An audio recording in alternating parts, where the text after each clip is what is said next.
Vote মিটতেই সন্ত্রাসের ছবি, সেই চেনা হিংসার ছবি নির্বাচনে বাংলায় আবার ধরা পড়লো। আপনাদের সামনে রাখবো ধূপগুড়িতে পোলিং এজেন্টকে, বিজেপির পোলিং এজেন্টকে যেভাবে মারধর করা হয়েছে সেই ছবি রেখেছে আপনাদের সামনে।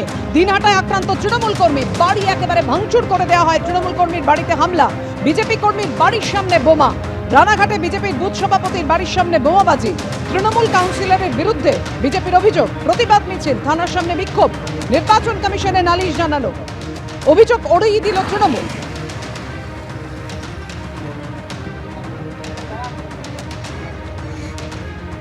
গতকাল হয়েছে প্রথম দফার ভোট, বিভিন্ন জায়গা থেকে অশান্তি হানাহানির ছবি যা সামনে এসেছিল আপনাদের সামনে রেখেছি। অন্যদিকে আপনাদের জানিয়ে রাখি, তৃতীয় দফার ভোটে আরও কারা কমিশন, অতিরিক্ত আরও 100 কোম্পানি কেন্দ্রীয় বাহিনী থাকবে তৃতীয় দফার ভোটে।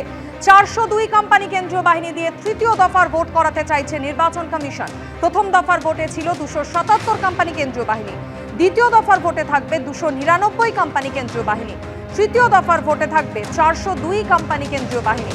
7ই মে তৃতীয় দফায় বাংলার 4টি কেন্দ্রে ভোট রয়েছে। ভোট হবে জঙ্গিপুর, মুর্শিদাবাদ, মালদা উত্তর এবং দক্ষিণ লোকসভা কেন্দ্রে।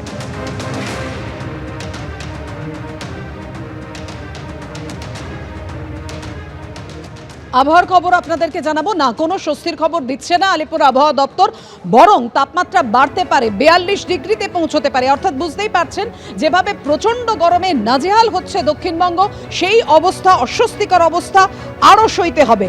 দক্ষিণবঙ্গে আরো দুদিন একই পরিস্থিতি থাকবে। আজ ও কাল 6 জেলায় তাপপ্রবাহের সতর্কতা। সব সরকারি হাসপাতালে হিটস্ট্রোকে আক্রান্তদের জন্য দুটি করে বেড বরাদ্দ রাখার নির্দেশ। সব সরকারি হাসপাতালের জরুরি বিভাগকে প্রস্তুত থাকতে নির্দেশ দেওয়া হয়েছে।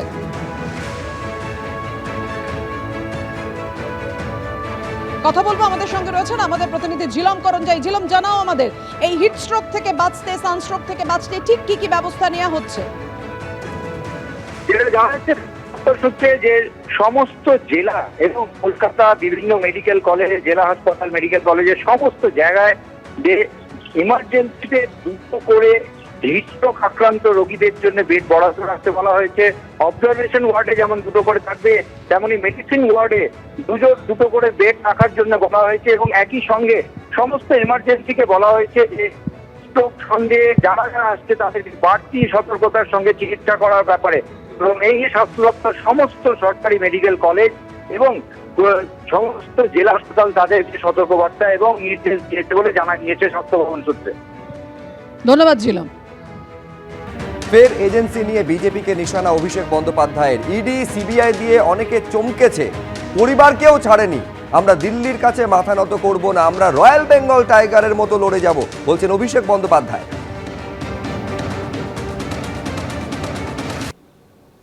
हम लोगों को इतना डराया, धमकाया, चमकाया, ईडी, सीबीआई, घर परिवार, मां, बच्चों, बीवी, किसी को नहीं छोड़ा।